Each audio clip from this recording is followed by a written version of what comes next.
The trading station floated in the void between stars, a massive metal city where dozens of alien species gathered to exchange goods, information, and cautious diplomacy. Ambassador Chun Wei walked through the crowded corridors, her 7-year-old daughter Maya skipping beside her. Completely unaware of the nervous glances from passing aliens, most species kept their young safely hidden on their homeworlds. The galaxy was dangerous, full of predators and political tensions that could explode into violence without warning. But humans were different. They'd brought their families everywhere, even to diplomatic meetings on remote space stations. "Remember what I told you about staying close," Chun said softly, adjusting her translator device as a group of tall, insect-like Vrex diplomats clicked past them in their environmental suits. "I know." "Mama," Maya said, her bright eyes taking in everything around her. She waved at a blue-skinned Altarian child hiding behind its parents' legs. The Altarian adult quickly pulled the youngster away, as if Maya might be contagious. Chun sighed. After 3 years as Earth's representative to the Galactic Council, she understood why other species found humans unsettling. Humans formed emotional bonds with anyone, even their enemies. They touched each other constantly. They smiled at strangers. Most disturbing of all, they seemed to have no proper fear response. The main conference hall buzzed with tension.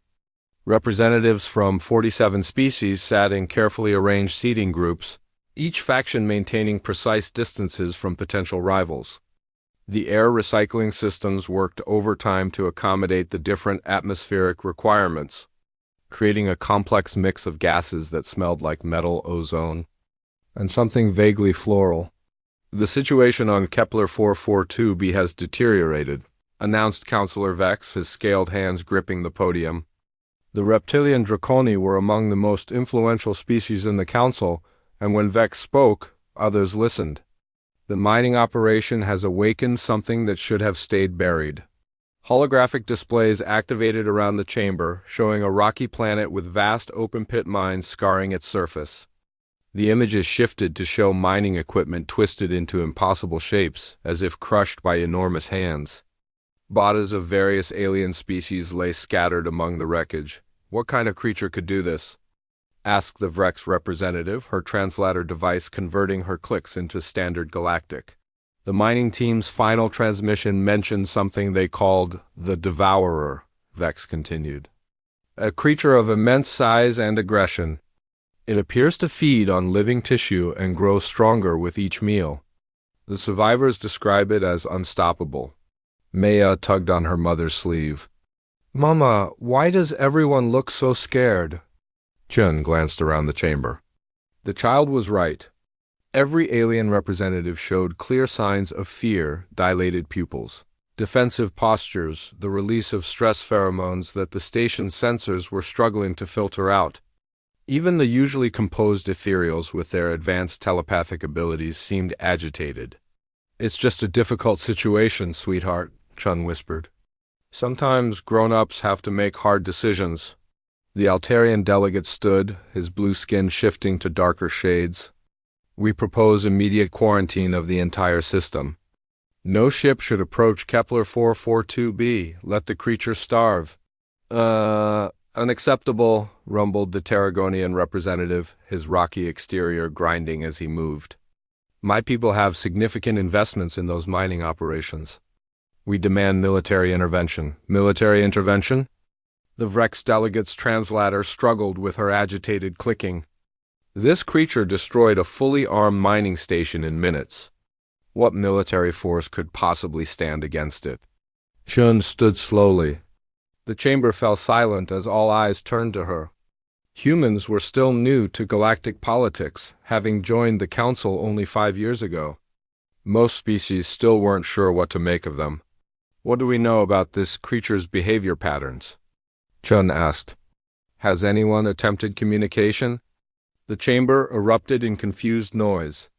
Several species made sounds that their translators couldn't properly convert, but the emotional content was clear: disbelief, alarm, and what might have been laughter. Counselor Vex raised his hand for silence. "Ambassador Chun, this is not a diplomatic situation. The creature destroyed everything in its path. It shows no signs of intelligence beyond predatory instinct. But has anyone tried? Chun pressed. In human experience, aggressive behavior often stems from fear or misunderstanding. Perhaps if we approached peacefully. Approach peacefully. The Draconic counselor's scales darkened. This creature has killed hundreds of beings. It is a monster, not a potential ally. Maya listened to the adults argue, their voices getting louder and more frightened. She didn't understand all the big words, but she could tell everyone was worried about something dangerous. Back on Earth, when the neighborhood dogs were scared and barking, Mama always said the best thing was to be calm and gentle. The debate continued for hours. Military options were discussed and rejected, too risky, too expensive, too likely to fail. Economic sanctions were pointless against a creature that didn't engage in trade. Several species threatened to withdraw from the council entirely if immediate action wasn't taken. As the session dragged on, Maya grew restless. She colored quietly in her drawing pad, creating pictures of the different aliens around her.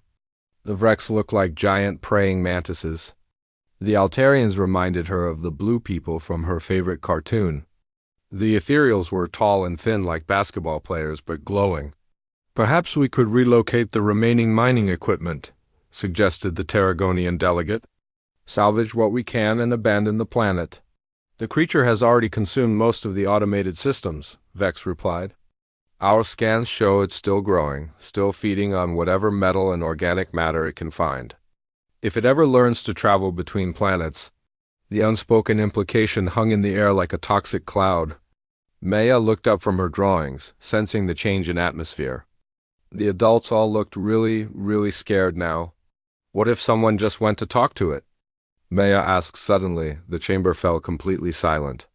Every translator stopped working for a moment, as if the devices couldn't process such an unexpected question.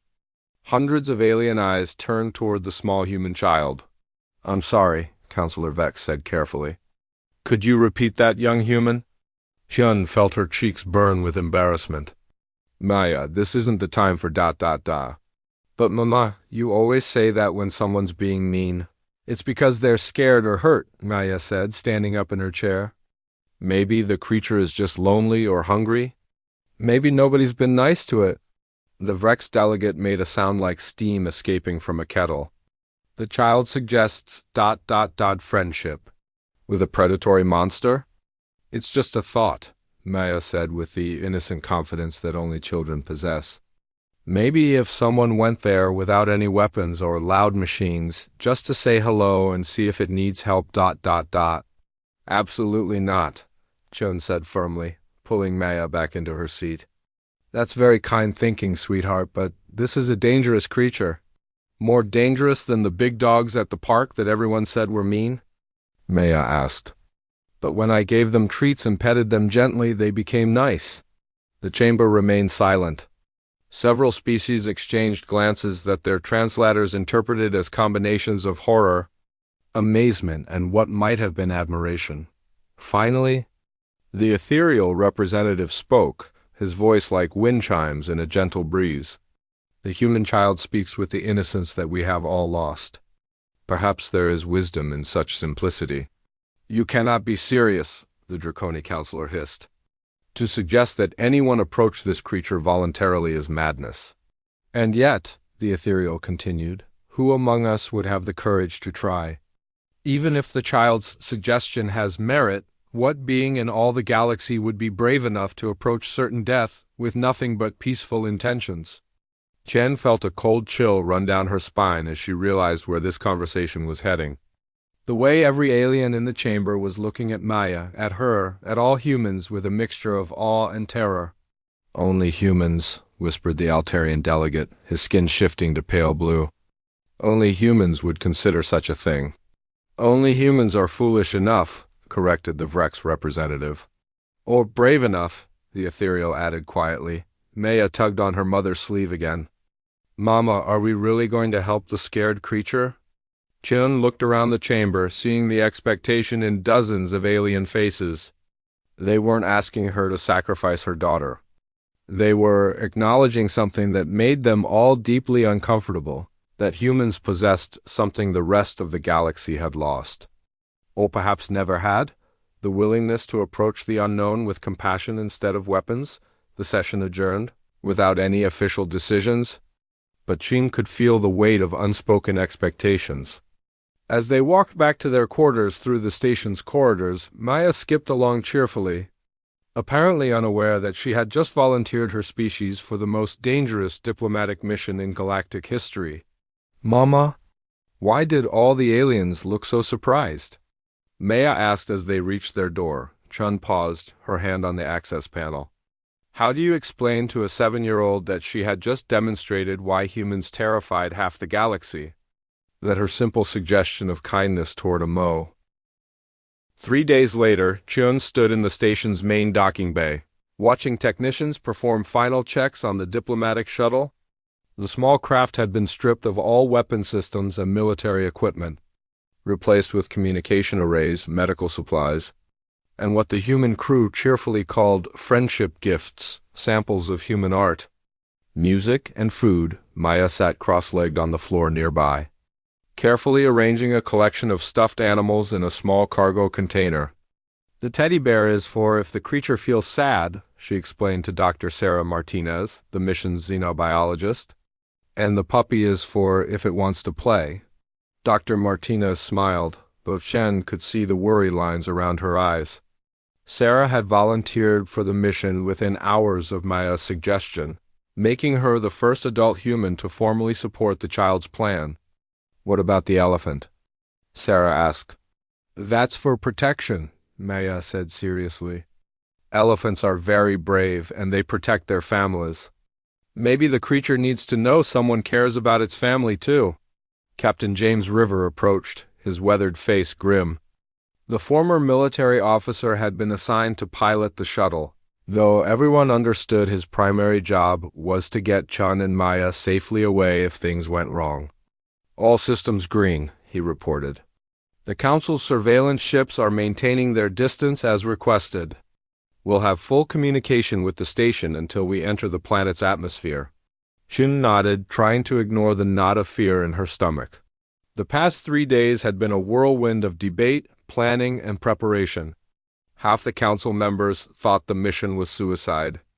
The other half thought it was the only option that didn't involve devastating military action. What everyone agreed on was that only humans would attempt it. The creature's latest position? Chun asked. Still in the main mining complex, River replied. Long-range scans show it's grown significantly since the initial attack. Estimated size is now roughly equivalent to a building 20 stories tall. Maya looked up from her stuffed animals. That's really big, she said thoughtfully. It must be very lonely in that big empty mine. Dr. Martinez knelt beside the girl. Maya, you understand this creature might not be friendly, right? It might not want to play or accept gifts. It might be dangerous? I know, Maya said with the matter-of-fact acceptance that children use for difficult concepts. But Mama always says we should try to be nice anyway. Sometimes scary things are just sad things that don't know how to ask for help. Across the docking bay, a group of alien observers watched the human preparations with fascination and horror. The Draconi delegation stood in perfect formation, their scales reflecting the harsh lights. The Vrex representatives clustered together, their insect-like heads turning constantly to track every movement. Even the usually composed ethereals seemed agitated, their translucent forms flickering with nervous energy. They think we're insane, River muttered, noticing Chun's gaze. They're probably right, Chun replied. But Maya's suggestion is the only one that doesn't involve destroying the planet or abandoning hundreds of mining workers, who might still be trapped underground. Or, River said quietly, it gets us all killed by a creature that's already proven it can tear apart military-grade equipment. Chun was about to respond when Counselor Vex approached, his heavy footsteps echoing in the bay. The Draconi leader moved with careful precision, his predatory instincts barely contained by diplomatic protocol. Ambassador Chun, Vex said formally, the Council has reached a decision. If your mission fails, military intervention will proceed immediately. The planet will be sterilized. You mean destroyed, Chun said bluntly, if necessary. Vex's yellow eyes fixed on Maya, who was now humming softly while organizing her gifts. Your offspring's compassion is remarkable, but compassion without wisdom leads to extinction. We will not risk this creature spreading to other worlds. Understood, Chun replied. But give us a chance first? That is what we are doing, Vex said. Though I confess, I do not understand why humans choose to approach danger with empty hands when you could approach with superior weapons. Because, Maya said suddenly, looking up at the towering reptilian, weapons make everyone more scared. When people are scared, they do mean things they don't really want to do. Vex stared down at the child for a long moment. And if the creature is not scared? What if it is simply evil? Maya tilted her head, considering this. I've never met anything that was just mean for no reason. Even the spiders in our garden that bite people are just trying to protect their homes. Spiders, Vex repeated slowly, are not capable of destroying entire civilizations. Neither are most creatures, Dr. Martinez interjected. Ecological studies across hundreds of worlds show that truly destructive behavior usually emerges from environmental stress, territorial displacement, or survival threats. This creature appeared after deep mining operations disrupted its habitat. You believe it was disturbed? Awakened? Vex asked. It's possible, Martinez said. Imagine sleeping peacefully for thousands of years, then suddenly being bombarded with explosive mining charges, massive excavation equipment, and the stress pheromones of dozens of different species. Chun watched understanding dawn in the Draconi's eyes. You think the creature attacked because it was frightened? Or in pain, Maya added helpfully. When I had a splinter in my finger, I bit Daddy because it hurt so much. But I didn't really want to hurt him. I just wanted the hurting to stop. The boarding announcement echoed through the docking bay. Chun gathered their belongings, her hands shaking slightly as she helped Maya secure the container of stuffed animals. This was really happening. They were about to travel to a planet where a creature the size of a building had killed hundreds of beings, and they planned to approach it with nothing but good intentions and children's toys. Stay in constant communication, Vex instructed as they walked toward the shuttle. At the first sign of aggression. We'll be careful, Chun promised. No, Vex said firmly. At the first sign of aggression, you will retreat immediately. The galaxy cannot afford to lose the only species brave enough to attempt peaceful contact. Chun paused at the shuttle's entrance. Or foolish enough? The difference, Vex said quietly, may be less significant than we previously believed. The journey to Kepler 442b took 18 hours through hyperspace. Maya spent most of the trip coloring, sleeping, and asking questions that the adults found increasingly difficult to answer. Why did aliens think humans were weird? Why didn't other species try to make friends with dangerous things? Why was everyone so scared all the time? Dr. Martinez attempted scientific explanations about evolutionary psychology and survival instincts, but Maya's questions cut to the heart of something deeper. Humans really were different. Other species had learned to survive through caution, aggression, or intelligence. Humans survived through something that looked suspiciously like insanity. Look, Maya said, pressing her face against the shuttle's viewport as they dropped out of hyperspace. There's the planet. Kepler 442b hung in space like a wounded animal, its surface scarred by massive mining operations that looked like infected wounds from this distance. The remains of orbital stations drifted in broken clusters, their twisted metal catching starlight in brief, painful flashes. Jesus, River breathed, studying the sensor readings. The damage is worse than the reports suggested. It's like something just lashed out at everything in sight. Approaching the planet now, came the voice of the Council surveillance ship maintaining distant watch. All monitoring systems active. We have clear communications with the diplomatic shuttle. Chun activated the main communication array. This is Ambassador Chun of Earth. We are beginning our descent to the planet's surface. Our mission is peaceful contact with the entity currently occupying the mining complex. Acknowledged, replied the surveillance ship. And Ambassador, good luck. The shuttle shuddered as it entered the planet's atmosphere. Below them, the landscape revealed the full extent of the destruction. Mining equipment the size of office buildings lay scattered across the terrain like discarded toys. Massive claw marks gouged through solid rock, creating new valleys where none had existed before. There, Dr. Martinez pointed to the main complex.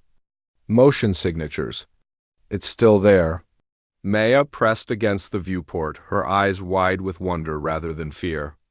It's so big, she whispered. It must feel very alone. Through the shuttle's advanced sensors, they could see it clearly now. The creature was magnificent and terrible, its body combining elements that seemed impossible, scales that shifted like liquid metal, appendages that could extend and retract at will, eyes that glowed with their own internal light. It moved through the destroyed mining complex with surprising grace, occasionally stopping to examine pieces of equipment with what almost looked like curiosity. Beginning final approach, River announced. Setting down about half a kilometer from the creature's current position. Why so far away? Maya asked. Because, Chun said gently, we want to give it space to decide whether it wants to meet us. As the shuttle touched down on the rocky surface, the creature's massive head turned toward them. Even at this distance, they could feel the weight of its attention. It didn't move toward them, but it didn't retreat either. It simply watched. The surface of Kepler 442b was eerily quiet. No wind stirred the dust that had settled over the destroyed mining equipment. No insects buzzed or birds called. The only sound was the soft crunch of their footsteps on the rocky ground, and Maya's cheerful humming as she carried her container of stuffed animals. Chun felt her heart hammering against her ribs as they walked slowly toward the creature. At this distance, its true size became overwhelming. What they had thought was a building-sized monster was actually something much larger, its body partially concealed behind the twisted remains of mining towers. When it shifted position to watch their approach, entire sections of debris moved with it. Remember, Dr. Martinez said quietly, no sudden movements. Keep your hands visible. Let Maya take the lead. I still think this is insane, Captain River muttered, his hand resting unconsciously where his sidearm usually hung. The weapon had been left on the shuttle per mission protocols, but old habits died hard. Mama, Maya said suddenly, stopping about 100 meters from the creature. I think it's scared of us. Chun looked up at the massive form towering above them. The creature's eyes, each one larger than their entire shuttle, were fixed on their small group. But Maya was right. There was something in that alien gaze that spoke of wariness, not aggression. It's not moving toward us, Dr. Martinez observed. Predatory behavior would typically involve advance and intimidation displays. This seems more like defensive positioning, Chun finished. It's protecting something. Maya set down her container and took a few steps forward, her small voice carrying clearly in the thin air. Hello, she called out. We're friends from far away. We heard you might be lonely or scared, so we came to see if you need help. The creature's massive head tilted slightly as if considering her words. Then, to everyone's amazement, it made a sound, not a roar or growl, but something almost musical, like wind chimes mixed with whale song. Did it just respond to her? Riva asked incredulously. May clapped her hands together. I think it said hello back. She reached into her container and pulled out the teddy bear. This is for you, she called out, holding the small toy up. It's for when you feel sad or scared. The creature lowered its enormous head, bringing one massive eye closer to Maya's level.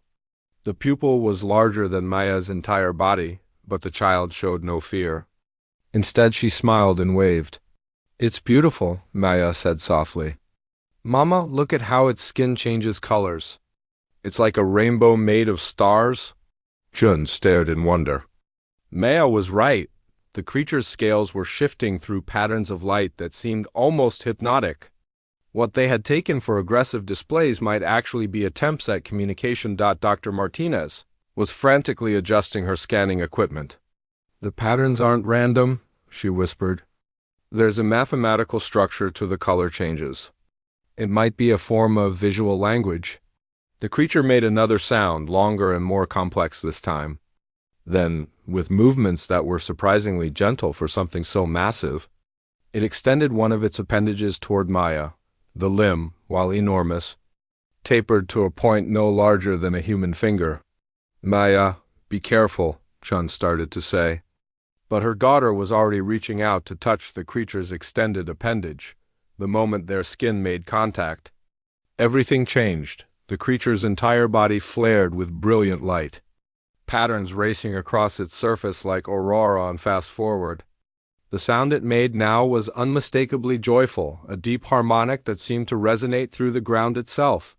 "It's not dangerous," Maya said, her voice filled with wonder. "It's just lonely. It's been sleeping underground for a really, really long time, and when the loud machines woke it up, it was confused and scared." "How do you know that?" Dr. Martinez asked, approaching slowly. "It told me," Maya said simply. "Not with words, but I can feel what it feels. It didn't mean to hurt anyone. It was just trying to make the scary noises stop." The creature began to retreat slightly, and as it moved, Chun saw what it had been protecting. Buried beneath centuries of sediment and partially hidden by the creature's massive form was a structure, clearly artificial, but unlike anything in the galactic databases. "There's more than one," Dr. Martinez breathed, studying her scanner readings. "I'm detecting multiple life signs underground. The creature isn't alone." Maya nodded seriously. "It has a family sleeping down there. The mining machines were digging too close to where they sleep. It was trying to protect them." The implications hit Chun like a physical blow. The mining operation hadn't just awakened a monster, they had unknowingly threatened the home of an intelligent species that had been dormant for millennia. "We need to contact the Council immediately," Chun said, activating her communication device. "Council surveillance? This is Ambassador Chun, Priority 1 communication. The entity on Kepler 442b is not a mindless predator. Repeat, we have confirmed intelligent life. The attacks were defensive actions to protect a dormant population." The response came back immediately, crackling with static from the planet's interference. "Acknowledged, Ambassador." "Are you in immediate danger?" Chun looked at Maya, who was now sitting cross-legged on the ground while the massive creature had lowered itself to bring its head closer to her level. The child was showing the creature her stuffed animals one by one, apparently explaining what each one was for. "Negative," Chun replied. "We are in no danger. The entity is peaceful and intelligent. We are attempting to establish formal communication protocols." Dr. Martinez was working frantically with her equipment, trying to develop a translation matrix for the creature's light-based language. "The patterns are incredibly complex," she muttered. "It's like they're communicating in three-dimensional equations." "Maya," Chun called softly, Can you ask it if it wants to talk to the other people waiting in space?" Maya looked up at the creature and made a series of simple gestures. The creature responded with a new pattern of lights, and Maya nodded. "It says yes, but it's worried the other people will try to hurt its family," Maya translated. "It knows about the big ships with weapons waiting up there." June felt a chill. The creature was aware of the Council's military vessels in distant orbit, ships that could sterilize the planet if the mission failed. "Tell it we won't let anyone hurt its family," Chun said. "Tell it we want to be friends." As Maya conveyed the message through her strange empathic connection, Chun opened a channel to the Council surveillance ship. "This is Ambassador Chun requesting immediate conference with the full Council. We have a first contact situation that requires immediate diplomatic resolution." The next several hours were a whirlwind of communication between the planet's surface, the orbital stations, and the trading post where the Council waited. Maya served as the primary translator, her unique ability to connect emotionally with the creature, proving invaluable in establishing basic communication protocols. The creature, who Maya said preferred to be called Song of Deep Earth, was indeed the guardian of a sleeping civilization. Its people had entered a form of hibernation thousands of years ago, waiting for their heavily damaged world to heal from some ancient catastrophe. The mining operation had threatened not just their rest, but their ability to safely emerge when the time came. The other council members are struggling to process this information, came Councillor Vex's voice over the communication system. A species that chooses to sleep for millennia is difficult for them to comprehend. But they understand that these are people, not monsters. Chun asked. Yes, Vex replied. Thanks to your mission, we understand. The question now is how to proceed. The mining rights to this system are worth billions of credits. Maya looked up from where she was teaching Song of Deep Earth a clapping game. Tell them the sleeping people know about metals and rocks and how to fix planets, she said. Maybe they can share instead of fighting. Dr. Martinez's eyes widened as she processed the scanning data from the underground structures. Maya's right. The technology down there is incredibly advanced. This species has mastered planetary restoration techniques that could revolutionize terraforming across the galaxy. Chun relayed Maya's suggestion to the council. The sleeping civilization possesses advanced planetary engineering technology. Rather than competing for mining rights, we could be looking at a partnership that benefits everyone. The response took longer this time. When it came, Councillor Vex's voice carried a note of something that might have been admiration. The Council has voted unanimously to establish formal diplomatic relations with the Song of Deep Earth civilization. All mining operations in this system are suspended indefinitely. Ambassador Chun, your mission is being classified as the most successful first contact in recorded galactic history. Maya beamed with pride. Did we do good, Mama? You did wonderful, sweetheart, Chun said, hugging her daughter tightly. As they prepared to return to their shuttle, Song of Deep Earth made one final series of light patterns. Maya translated with the serious expression she used for important messages. It says, "Thank you for not being afraid." It says most people in the galaxy have forgotten how to trust, but humans still remember. It wants to know if other humans are as brave as us. Chun looked at her daughter, this small child who had accomplished what entire military fleets could not, who had looked at a creature that